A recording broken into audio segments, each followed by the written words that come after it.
Olá pessoal, Deus abençoe vocês, bem-vindo ao nosso canal. Tenho certeza que as mensagens aqui falarão ao seu coração. Se inscreva e ative as notificações. Deus vai falar ao seu coração. Existem algumas maneiras de nós nos relacionarmos com Deus. Podemos nos relacionar com Ele através do serviço, amém? Enquanto servimos ao nosso irmão.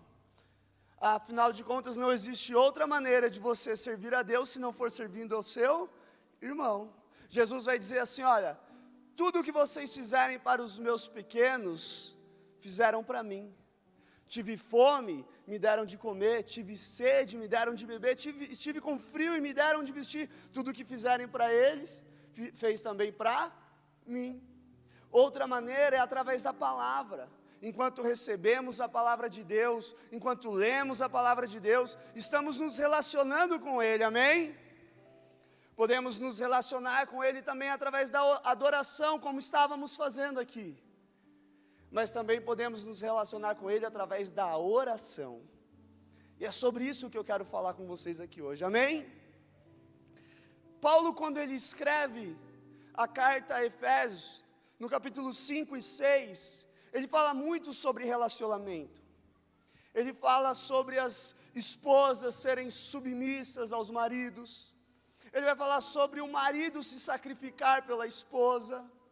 Os pais que devem instruir os filhos que devem honrar e obedecer aos pais. Ele está falando sobre relacionamento. Ele vai dizer que para o funcionário ser honesto com o patrão, para o patrão ser justo com o funcionário. Ele está aqui tratando de coisas naturais. Aí em Efésios capítulo 6, a partir do verso 10, depois de tratar coisas naturais, Paulo agora começa a tratar coisas espirituais. E ele vai dizer que a nossa luta, ela não é contra a carne, não é contra o sangue, mas é contra potestades, contra espíritos malignos, amém? Diga, a minha luta não é contra pessoas. E Paulo começa a descrever uma batalha espiritual ali. Só que tem o seguinte, tem uma coisa. Ele diz assim, olha, fiquem firmes. Ele não vai dizer para a gente em momento algum, enquanto ele está descrevendo essa batalha, que nós precisamos vencer essa batalha. Olha, vocês continuem batalhando porque ali na frente está a vitória. Não, ele apenas diz, fiquem firmes, haverá o dia mau, então fiquem firmes. Porque ele não precisa dizer que nós vamos vencer, porque Romanos capítulo 8 já diz que nós somos vencedores, ou melhor, diz que nós somos mais do que vencedores. A palavra de Deus vai dizer assim, jovens, eu vos escrevi, eu vos escolhi porque vocês são fortes e vocês já venceram o maligno, ou seja, nós já somos vencedores. Então o que ele está dizendo? Fiquem firmes. A nossa única luta, meu irmão, é de permanecer. Levanta sua mão aqui comigo em nome de Jesus mais uma vez. Você faz parte daqueles que vão até o fim, daqueles que vão permanecer. Você não está no grupo que vai ficar para trás. Você faz parte daqueles que já venceram e que vão sempre seguir em frente, amém? Paulo então, ali preso em Roma, eu imagino ele na cela, todo ali preso, acorrentado, e ele tem que descrever essa batalha espiritual para as igrejas. Eu imagino que ele olha para o soldado ali, ele fala, poxa, que figura melhor para eu descrever como a de um soldado. Então ele descreve toda a nossa armadura, o capacete da salvação, a couraça da justiça, o cinto da verdade, as sandálias do evangelho da paz, o escudo da fé, a espada do Espírito que é a palavra de Deus, amém? Descreve toda essa armadura. Em Efésios capítulo 6, verso 18, ele vai dizer assim, agora vocês orem no Espírito. Ele vai começar a falar sobre oração, sobre uma maneira de relacionamento com Deus agora. Sobre oração. Ele diz, orem no Espírito. E o que é orar no Espírito?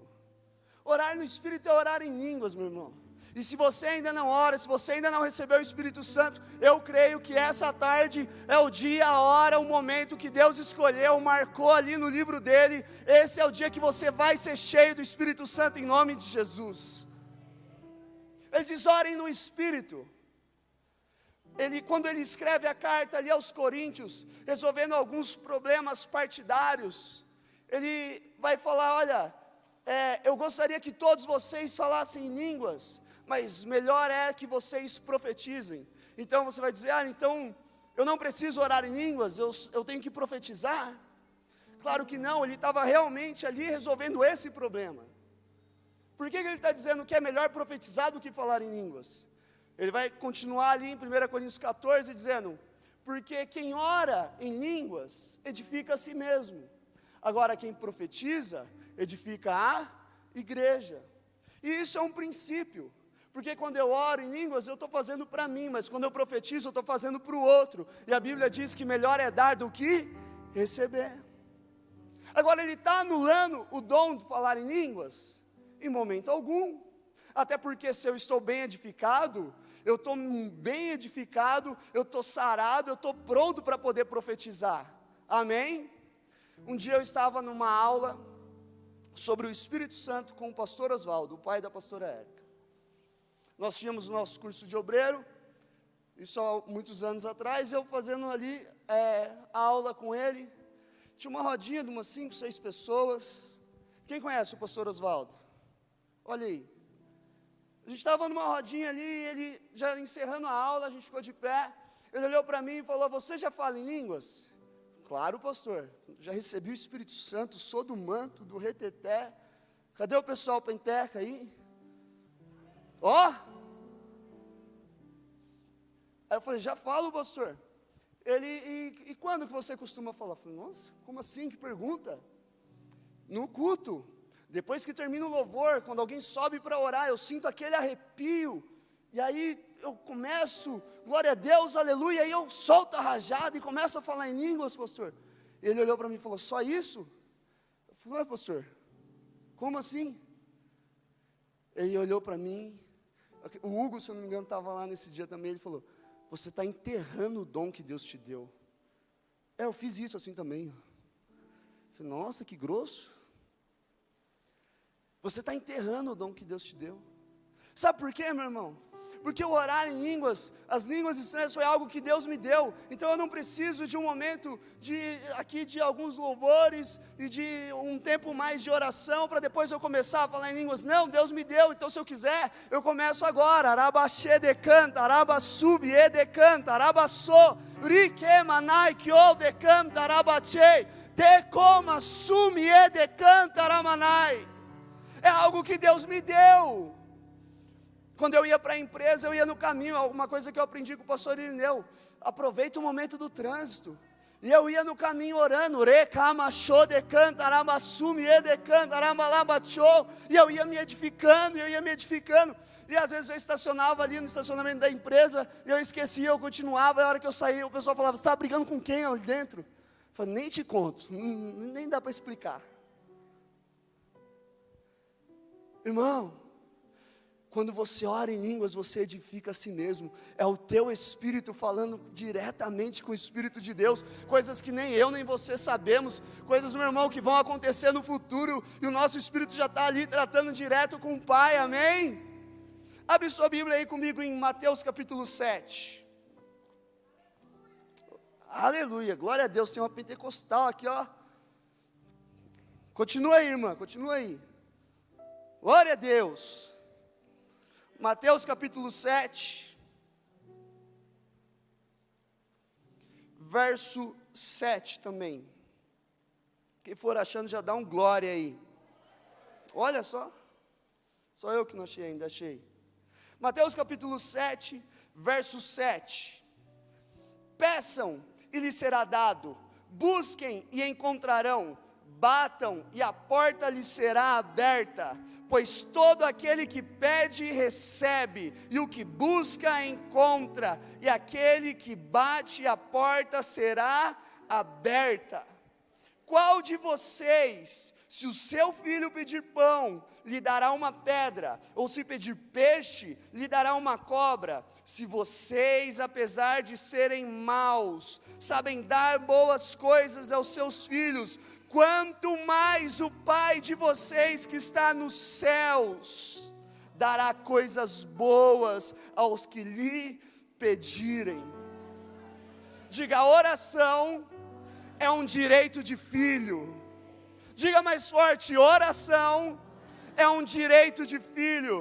Quantos filhos de Deus temos aqui nessa tarde?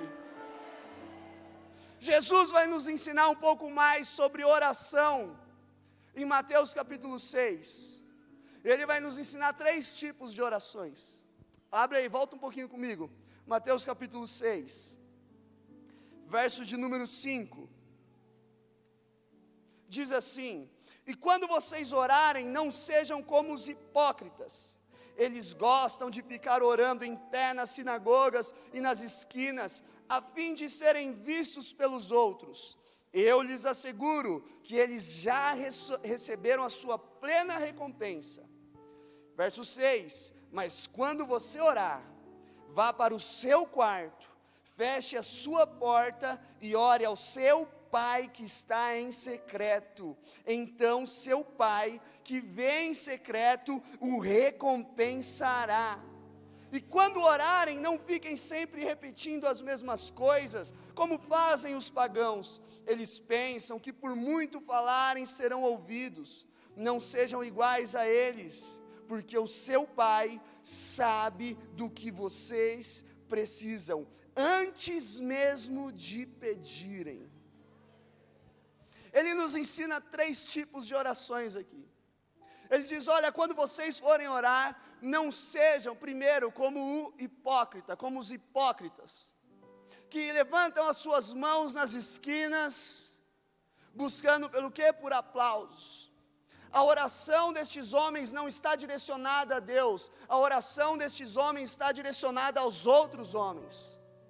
O que eles procuram? Serem vistos como santos, como os que oram, e alguns desses até nos constrangem às vezes, porque eles oram tão bonito, é ou não é? E dizem palavras que às vezes a gente nem entende, e aí quando a gente chega na igreja, e as pessoas falam, a gente precisa orar, o que a gente diz? Eu não sei orar.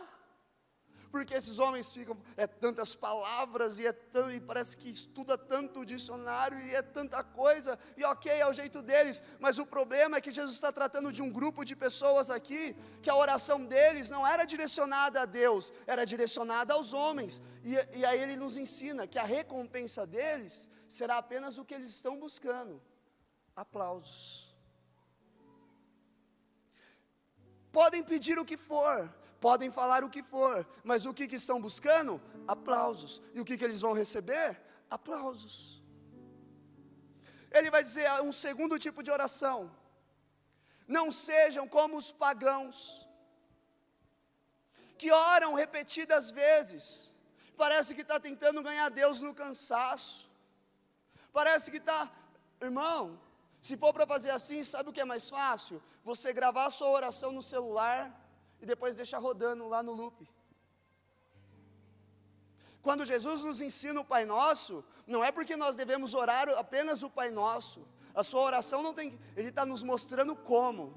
E quando vocês forem orar, orem assim. Ele está nos dando um modelo.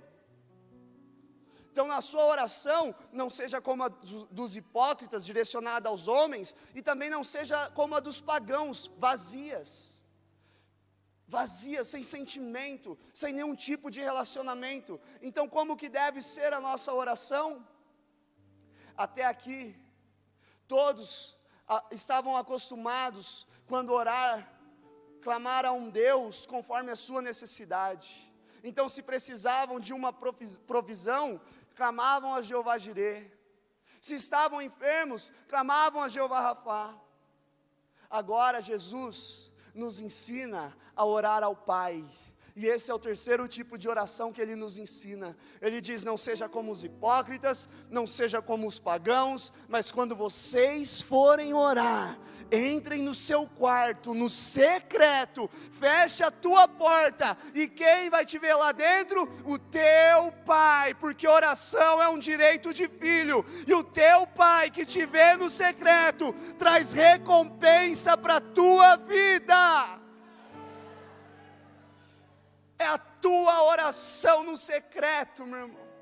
Algumas coisas que nós precisamos aprender aqui. A nossa oração tem que ser direcionada a Deus. A nossa oração tem que ser carregada de sentimentos. A nossa oração tem que ser convicta e cheia de fé. Oração e fé são duas coisas que caminham juntas, amém? Diga, oração e fé são duas coisas que caminham juntas. Agora deixa eu te perguntar, por que você ora? Por que você ora? Eu te respondo de uma maneira muito simples, um primeiro motivo. Você ora porque Deus ouve. Você ora porque Deus ouve. João capítulo 11. Glória a Deus. João capítulo 11, verso 41. Você ora porque Deus, teu Deus não é surdo, teu Deus não é mudo, teu Deus não está paralisado, teu Deus é o Deus que se move, o teu Deus é o Deus que os Salmos diz que Ele inclina os ouvidos para ouvir você. Você pode imaginar Deus fazendo tantas outras coisas, olha só como que está o mundo, tudo isso, mas quando um filho se coloca de joelhos e começa a clamar ao pai, a Bíblia diz que então o pai inclina os seus ouvidos para ouvir os seus filhos.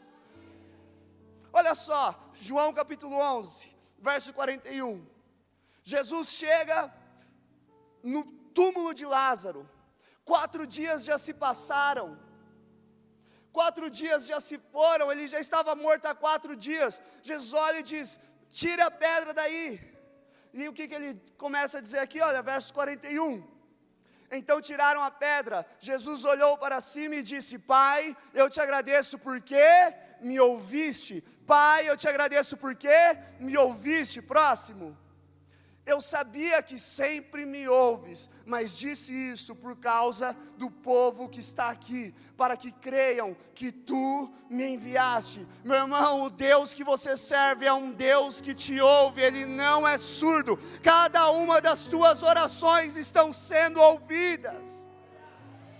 2 Crônicas capítulo 7, verso 14, põe aí para mim por favor.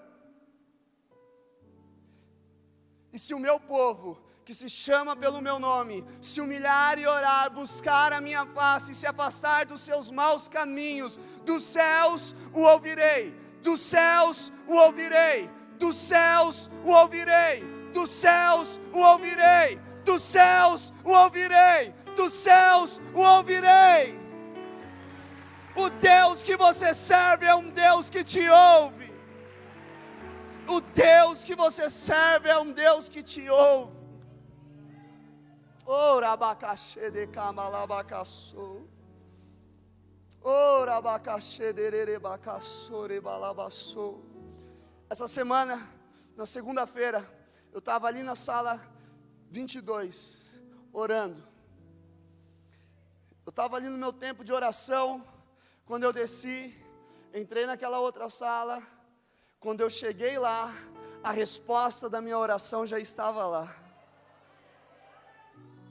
Agora deixa eu te dizer, nós lemos ali em Mateus capítulo 6, que Ele sabe aquilo que nós vamos pedir antes mesmo de pedirmos. Quando eu cheguei lá, não foi nesse caminho, nesse tempo que eu percorri, que a bênção foi liberada, que o milagre veio, não, meu irmão. Antes de eu pedir, já tinha sido liberado para a minha vida. Diga, o Deus que eu sirvo não é um Deus surdo. Eu quero falar com você sobre um rapaz que me inspira, o nome dele é Daniel. Daniel é levado cativo à Babilônia, como um escravo. Quando chega ali, ele e mais alguns amigos são escolhidos para servirem ao rei. É oferecido a eles um banquete que vinha da mesa do rei, e a Bíblia diz que ele decidiu no seu coração não se contaminar com as coisas que vinham daquele rei. Daniel me inspira por sua fidelidade, Daniel me inspira por sua sabedoria, Daniel me inspira pela sua integridade, Daniel me inspira pela sua vida de oração. Durante toda a vida de Daniel, ele vai sendo tentado para ser paralisado, para servir a outro Deus. Os seus amigos, no capítulo 3, o rei Nabucodonosor levanta uma estátua. O rei Nabucodonosor levanta uma estátua e diz: toda vez que for tocado um instrumento, toda vez que tiver uma música, todos devem orar, todos devem adorar essa estátua. Então chega alguns homens para esse rei e diz: olha, rei, alguns dos que você escolheu, alguns judeus, não estão se curvando. Você disse que lançaria então na fornalha de fogo ardente, e esses homens estão descumprindo essa lei.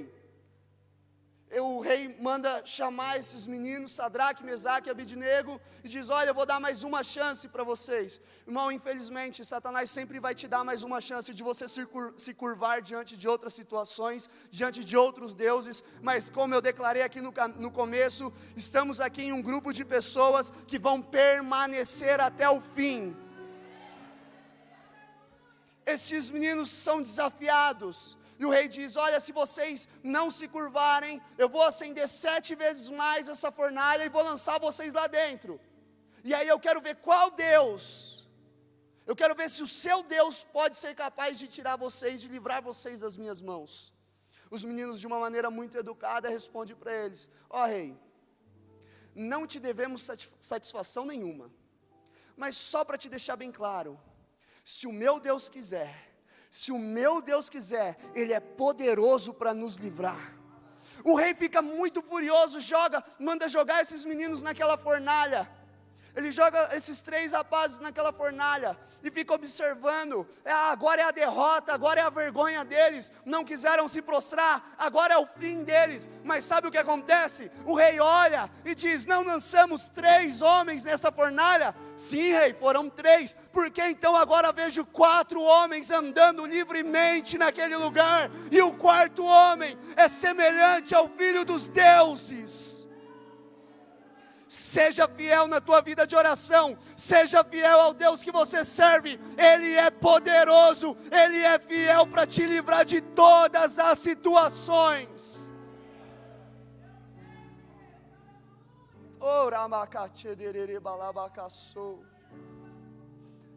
Chegamos então, Daniel capítulo 6. Agora Daniel já não é mais um menino, Daniel agora é um senhor. Daniel, ele está ali agora servindo ao rei Dário. O rei Dário decide dividir todo o reino em 120 províncias, colocar sobre eles, sobre cada um ali, pessoas que iriam tomar conta dessas províncias. Escolhe alguns outros homens para governar todos estes. E a Bíblia diz que Daniel começou a se destacar mais uma vez. Levanta tua mão aqui comigo, eu quero profetizar. Na onde você estiver, você vai se destacar, você vai se destacar, na onde você estiver, meu irmão, minha irmã, por onde você for, pelo Deus que você serve, você vai se destacar, pela tua fidelidade, pela tua vida de oração, você vai se destacar. Daniel era um homem de oração. Deixa eu te dizer uma coisa, quem não ora, confia em si mesmo. Quem diz que não tem tempo para orar, é porque está dizendo que não tem tempo para Deus. Daniel capítulo 6, abre aí comigo por favor. Aleluia. Daniel capítulo 6. O rei Dário então está ali nesse momento de decisão. E começa a acontecer algumas coisas. Você vai ver a mesma história do Gênesis agora se repetindo aqui na vida de Daniel. Presta atenção. Estes homens chamam o rei Dário e diz: rei, o que o senhor acha de fazermos uma lei onde por 30 dias ninguém vai poder pedir mais nada para nenhum outro Deus? O Senhor vai ser Deus por 30 dias. Ninguém pode pedir nada para mais nenhum outro Deus, para nenhum outro rei. Vai ser sempre o Senhor. Fazemos um decreto, uma lei que não pode ser revogada. e divulgamos para toda a população. O que o senhor acha? O rei olhou para eles e falou: uau, que ideia maravilhosa. E o que esses homens estavam fazendo? Tentando pegar Daniel de alguma maneira em um erro. A Bíblia diz que eles procuravam algum erro na vida de Daniel e não encontravam nada. Então eles montam essa trama. O rei faz a lei. E o que acontece? Daniel capítulo 6, verso 10. Qual que é a reação de Daniel? Vamos orar ou não vamos orar? Vamos orar ou não vamos orar? Estava ali naquela decisão. E o que acontece? Verso 10. Quando Daniel soube que o decreto tinha sido publicado, foi para casa, para o seu quarto, no andar de cima, onde as janelas davam para Jerusalém, e ali fez o que costumava fazer. 3 vezes por dia, ele se ajoelhava e orava, agradecendo ao seu Deus. A oração era algo que fazia parte da vida de Daniel. Daniel não começa a orar diante de uma adversidade. Daniel não começa a orar apenas porque aconteceu uma coisa ali, um problema, e agora a gente está num momento de dificuldade, então vamos orar. Não, a oração fazia parte da vida de Daniel. A oração tem que fazer parte da minha e da sua vida. Todos os dias, diariamente, em todos os tempos, devemos estar em oração. Afinal, a Bíblia nos ensina a orar sem. Agora olha só, a história de Gênesis se repetindo aqui. Daniel estava sendo escolhido para governar. A Bíblia diz que quando Deus criou o homem, Ele disse: governe o homem sobre todas as coisas. Governe o homem sobre o mar, sobre os peixes, sobre as aves do céu, sobre os animais do campo, sobre as plantas, sobre tudo, porque Deus nos fez para governar. Amém? Presta atenção aqui. Daniel estava sendo escolhido para governar. Os seus inimigos estavam com um sentimento de inveja. A Bíblia diz que Satanás teve inveja de mim e de você. Sabe por quê? Qual que era a maior vontade dele? A Bíblia diz que assim ele disse: subirei aos céus e serei semelhante ao Altíssimo. Aí um dia ele olha e Deus está juntando ali o barro, modelando, deixando da melhor forma possível, e de repente o que ele diz? Façamos o homem a nossa imagem e a nossa semelhança. Ele morre de inveja de mim e de você, sabe por quê? Porque eu e você somos semelhantes a Deus. Os inimigos de Daniel estavam ali com inveja. Por quê? Porque ele estava se destacando, porque ele seria escolhido para governar. Então eles começam a trama, vão até o rei, e diz: rei, o que o senhor acha da gente montar uma lei? Vamos montar aqui uma lei. Aí o que eles fazem? Uma armadilha. Porque você acha que depois do decreto, eles ficaram ali, e agora vamos deixar e vamos ver o que acontece? Não. Depois que o decreto foi assinado, eu entendo que eles ficaram ali de olho. Agora vamos ficar espionando Daniel. Vamos esperar que ele infrinja essa lei. Vamos esperar que ele vá contra essa lei. Vamos ficar aqui de olho, só esperando agora, porque uma hora ele vai errar, e o inimigo fica ali. E é assim na nossa vida, meu irmão. O inimigo fica só olhando e esperando. Uma hora ele vai errar, uma hora ela vai errar, uma hora eles vão cair. E o que acontece? Daniel foi orar. E naquele momento o que Daniel estava fazendo? Infligindo um decreto, infligindo uma lei. E o que vem depois disso, da infração? A condenação. A acusação primeiro. Depois ali da infração o que vem? A acusação. Estes homens vão até o rei e dizem: rei, sabe Daniel, que o senhor tanto ama, que o senhor tanto gosta, ele infringiu o teu decreto. Ele foi contra a tua lei. E que ficaram ali fazendo o papel de quê? De acusador. Sabe quem é Satanás, irmão? É o acusador, o nosso acusador, que fica sempre ali falando: você está errado, você pecou, você fez isso errado. E agora, Daniel então, depois de acusado, é levado à condenação. A Bíblia diz então que esses homens trouxeram ele, e que conforme aquela lei que havia sido escrita, ele é lançado na cova dos leões. Mais uma vez, Daniel está ali numa situação de morte, porque quem infringisse a lei, qual que era o decreto? Deveria morrer. Quem infringisse a lei, deveria ser lançado na cova dos leões. Qual que era a palavra para quem, se o homem por acaso infringisse a lei, quando Deus disse, não coma deste fruto? Morte. Qual que era a palavra ali para Daniel, se infringisse aquela lei? Morte. E o que acontece então? Daniel é lançado na cova dos leões. A Bíblia diz que depois disso, o rei foi para casa e ficou muito aflito, e ele não conseguia dormir, ele não ficou em paz. Sabe por quê? Porque ele amava Daniel, não estava no desejo do coração dele que Daniel fosse morto, e foi assim com Deus. Deus nos ama e Deus não deseja em momento algum que nós sejamos mortos. Quando o homem infringe a lei ali no jardim, Deus foi atrás dele. Adão, onde está você? Não foi Deus que se afastou, foi o homem que se retirou. Mas olha só o verso 21 de Daniel capítulo 6. Aleluia, aleluia. O rei chega diante daquela cova dos leões no dia seguinte, muito triste, mas com um pouco de esperança, e diz: Daniel, será que o teu Deus pode te livrar? E o que acontece? A Bíblia diz no verso 21, Daniel respondeu.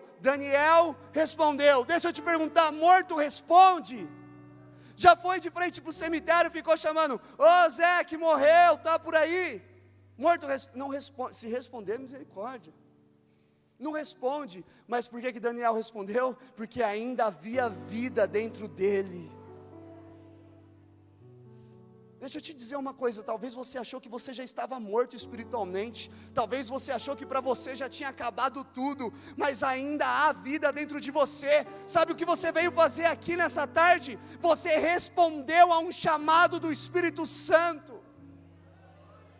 O rei está ali, Daniel, e a Bíblia diz que Daniel respondeu e disse: ó rei, vive para sempre, o meu Deus enviou o seu anjo, que fechou a boca dos leões, eles não me fizeram mal algum, pois fui considerado inocente à vista de Deus. Ele tinha sido escolhido para governar. A inveja fez com que seus inimigos armassem contra ele, para que ele caísse ali numa infração da lei, então fosse acusado, condenado, mas diante disso Deus enviou um mensageiro para livrar ele de toda a morte. Nós estávamos mortos no pecado, mas Deus enviou o seu Filho, Jesus Cristo, e diante dele somos considerados inocentes.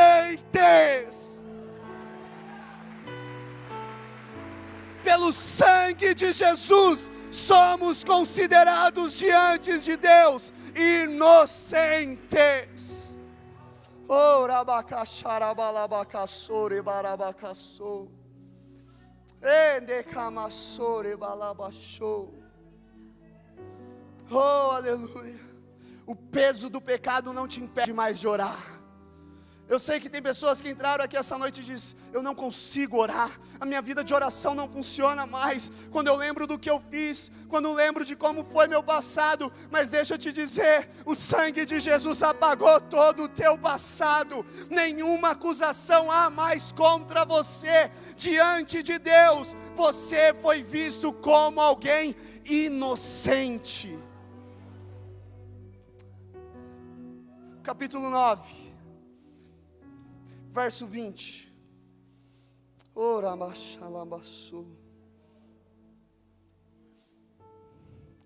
Daniel tem uma visão, e lendo as escrituras ele entende pelo livro de Jeremias, que após 70 anos o seu povo seria liberto ali da Babilônia. Estudando o livro, estudando a palavra, ele entende que o tempo da liberdade estava chegando. Mas a questão é que não era só o tempo, havia uma outra condição. A nação deveria se arrepender dos seus pecados e se voltar a Deus mais uma vez. E Daniel está em oração constante, e a oração dele no capítulo 9 é pedindo perdão pela nação, pedindo perdão pelo seu povo, clamando pela misericórdia de Deus, como nós fizemos aqui no começo deste culto, amém? E eu creio que a esta oração que fizemos, Deus enviará resposta. Eu creio que a esta oração que fizemos aqui no começo deste culto, Deus enviará resposta.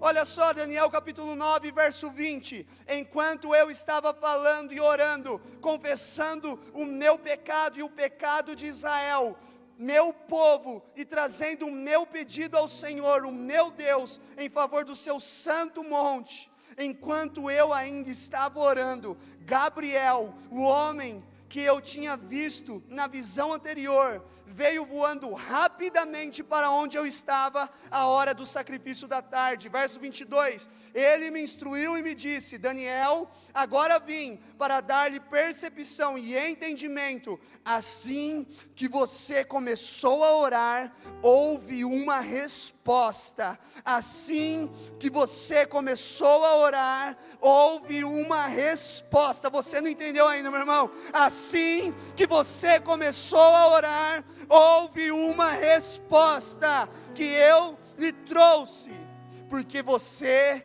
é muito amado. Deixa eu te dizer uma coisa: Deus responde à oração dos seus amados. Deus responde à oração dos seus amados. Sabe por que Deus te responde? Porque Ele te ama. Sabe por que Deus te responde? Porque Ele te ama. Ele é teu Pai, Ele te quer bem.